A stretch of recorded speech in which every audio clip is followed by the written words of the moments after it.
protein per pound of body weight.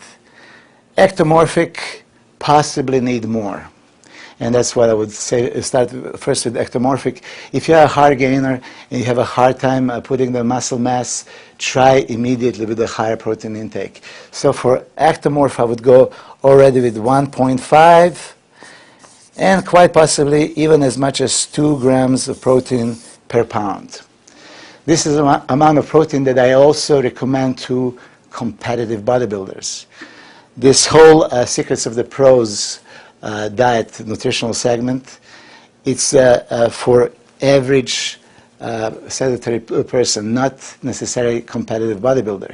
So when I said that 1 gram of protein per pound of body weight, that was not only for bodybuilders, that is for everyone. Now for competitive bodybuilders, we need a higher protein intake, and for ectomorphs, 1.5 to 2 grams of protein per pound of body weight. Endomorph, as I said before, has trouble losing weight. And still for the endomorph, I would keep very high protein intake and then reduce other macronutrients, carbohydrates, and fat.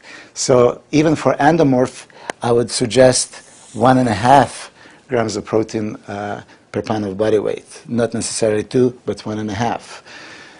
As you can imagine, when we set the diet, endomorphic people would have a low fat intake and low carbohydrate intake, so something has to be high, and the safest nutrient out of those 3 would be protein. So 1.5 gram of protein per pound of body weight, even for endomorph.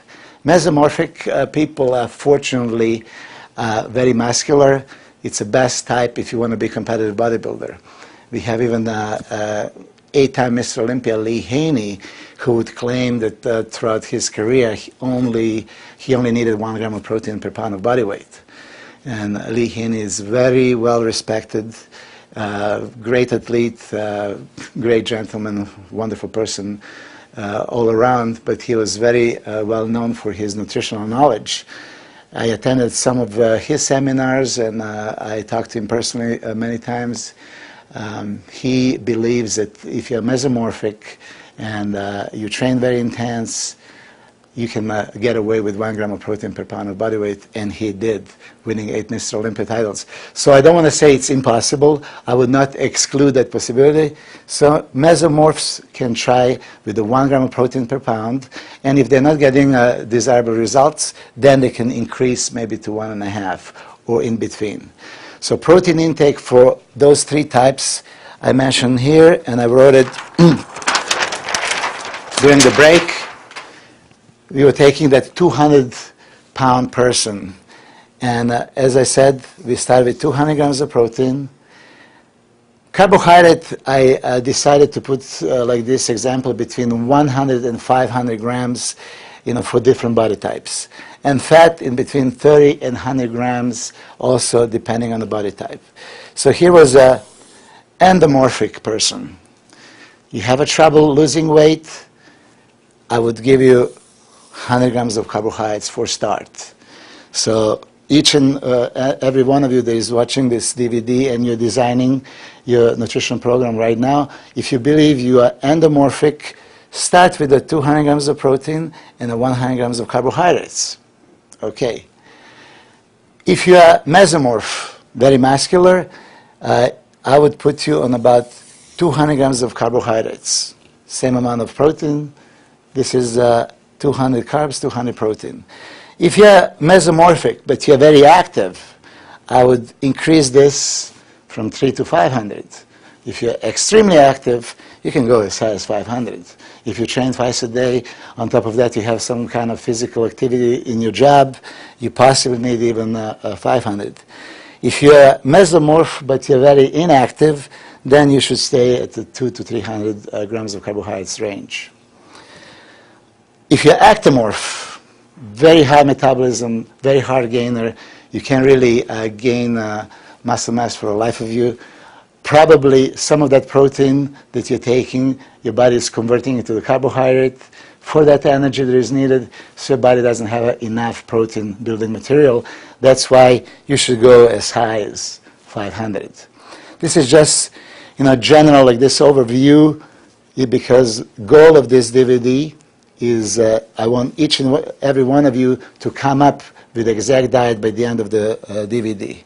So we were talking about protein intake, important to have sufficient amount of amino acids floating in our system 24 hours a day, 7 days a week, that at any time we have amino acids or protein available for all the physiological and metabolic needs.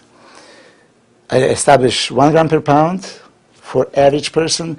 If you are a bodybuilder, competitor, you should go higher. So endomorphic, as I said, can go, there was 200 grams of protein, 1 gram per pound, and as I suggested, up to 1.5 gram of protein. That's 300 grams of protein. If you're endomorph, you're not training, bodybuilding is not your interest, you just want a healthy diet, 200 grams of protein. If you're endomorph, but you still want to try to build some muscle, not necessarily to compete, but want to get some muscle going on, 300 grams of protein. If you're endomorph and you really want to become professional bodybuilder, you can go as high as 400 grams of protein. So we are talking about endomorphic person has a trouble losing weight. You can take 100 grams of carbohydrates and between 200 and 400 grams of protein. 400 if you want to be competitor at the sooner the better, the fastest possible time, 400 grams. If you are just a bodybuilder that trains and want to have adequate amount, 300. And if you're just the average person that doesn't necessarily need to compete or build muscle, just want to have a healthy diet, 200. That's endomorphic. We are moving on to the next person, mesomorph. So those are the bodybuilders kind of blessed, genetically that from their parents they got the genes to be very muscular to begin with. Those are lucky ones, but as I usually start with 50% protein, 50% carb for all of my clients. If you're just mesomorphic, but you don't have a competitive goals, you don't even really train, you're just an average person but want to get in shape, 200 grams of carbohydrates for start with the 200 grams of protein. If you, however, want to become a bodybuilder, start training, you can go 1.5 gram of protein. So now mesomorphic person is going to take 300 grams per pound. 300 grams a day, 1.5 gram per pound. And if you're really thinking of competing, then you should go as high as 2 grams of protein per pound, 400 grams of protein total daily. If you're ectomorph and you have a really hard time gaining muscle mass, I would say that immediately you should start with 1.5 gram of protein per pound, and very soon I believe you're going to realize that that's not enough. So even ectomorphic person is going to go immediately to the same range, 300-400 grams of protein. As you can see, the difference is in the carbohydrate. Ectomorphic is going to have so much more carbohydrates, but amount of protein, as you see, pretty much all three types would have between 300 and 400 if they are training.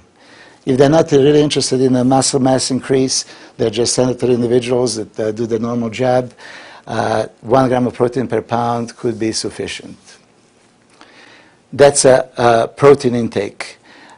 Carbohydrate intake for a mesomorph is if active mesomorph, you should take between 300 and 500, inactive between 200 and 300.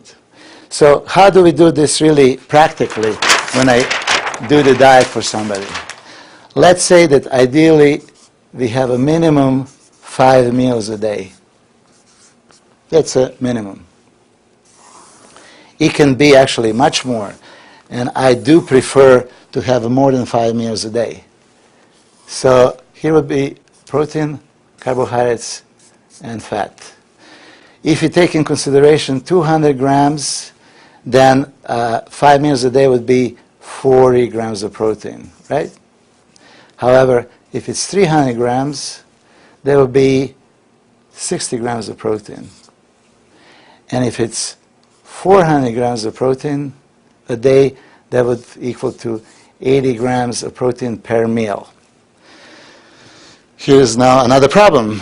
There is a myth going around that only 30 grams of protein is a magic number, can be assimilated in one sitting.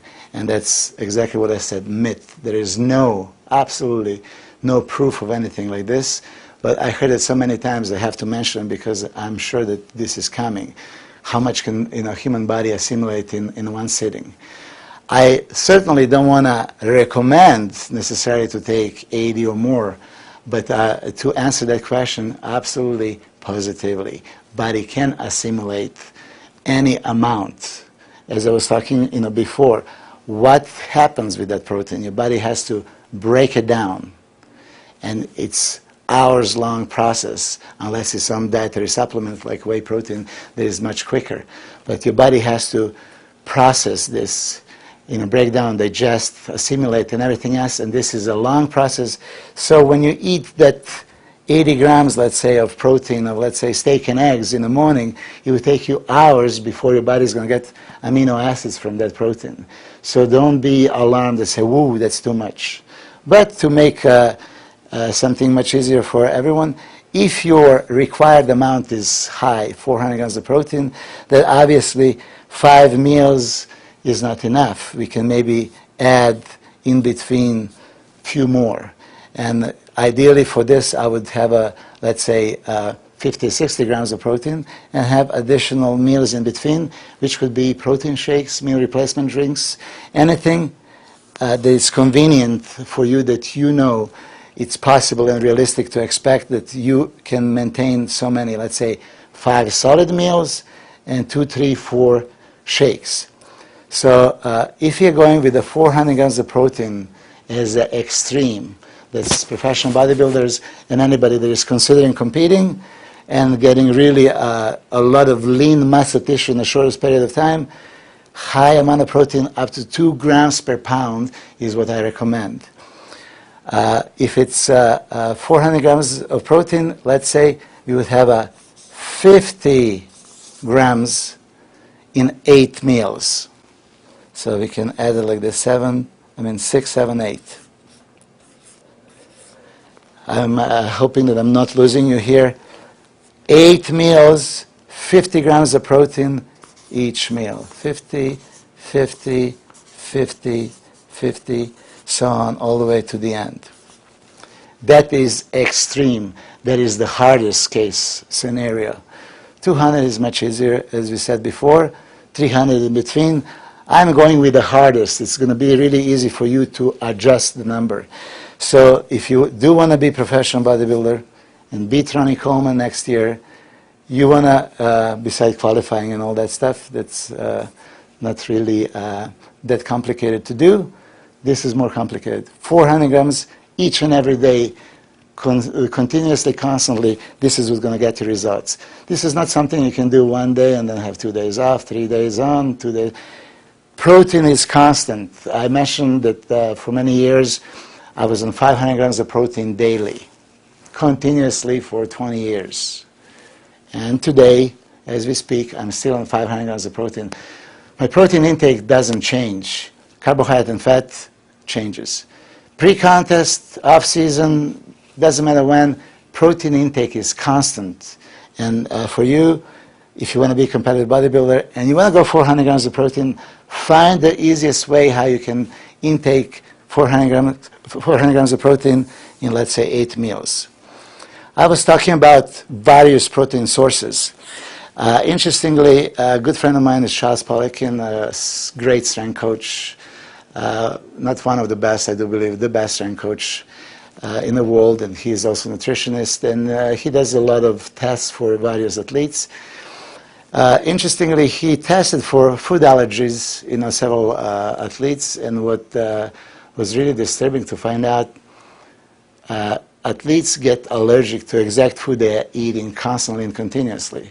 So, for example, I was tested, and at that period of time I was on high protein intake, and my protein choice was mainly chicken, and I tested allergic to chicken. I stopped taking chicken for a while, and 3 weeks later, I went back and I showed no allergy, for chicken. However, I was now allergic to beef, as I was eating beef constantly. And then same process happened. Is every time that I would get off a certain food, I would normalize. But then I tried to do something different. I start mixing the proteins, and to this day, I do believe that this is the best, the most logical way of doing it. I would have a different protein source every time. So let's say I would start with egg whites, then would have a chicken, then would have a fish, then would have a some steak, let's say dairy product, cottage cheese, or some form of casein and so on. And in between I would have a protein shakes. Even protein shakes I would vary. I would take whey, fast absorbing protein post-workout when I need quick amino acids, and I would go from whey concentrate to whey isolate to whey hydrolysate, different types of whey. High molecular weight, low molecular weight, doesn't matter. It's always mixing, so you never let body adapt to anything. So source of protein would be different throughout the day, and I solved my problem in a sense of food allergies. So as we're designing now diet for everyone, consider this. Instead of just chicken, try to mix and match. Go with different kinds of protein all the time. Turkey breast, very good source. Wild game, phenomenal. Ostrich, buffalo, emu. There's many great sources, many different seafood choices. So high protein intake is what I believe the biggest problem for all of us. Training is not as demanding. The biggest problem that I have with many athletes is following the diet and maintaining high amounts of protein day in and day out. So this is really, if you want to be a competitive bodybuilder, this is the must. Minimum 300 to 400, and I would say go with 400. I really believe that 2 grams of protein per pound is what it takes. So that's protein intake. Carbohydrates, as we were talking about, we take it as energy demand. In the morning, as soon as we wake up, of course, there was a certain amount of hours that we were sleeping, we were inactive, and at that time, our body would, as we sleep, still use energy, deplete our glycogen storage, so we would wake up in the morning, and more than likely, we would have a low energy due to 6 or 8 hours of use of glycogen as we were sleeping. So first, I would take some complex starchy carbohydrates in the morning to give us some sustained energy.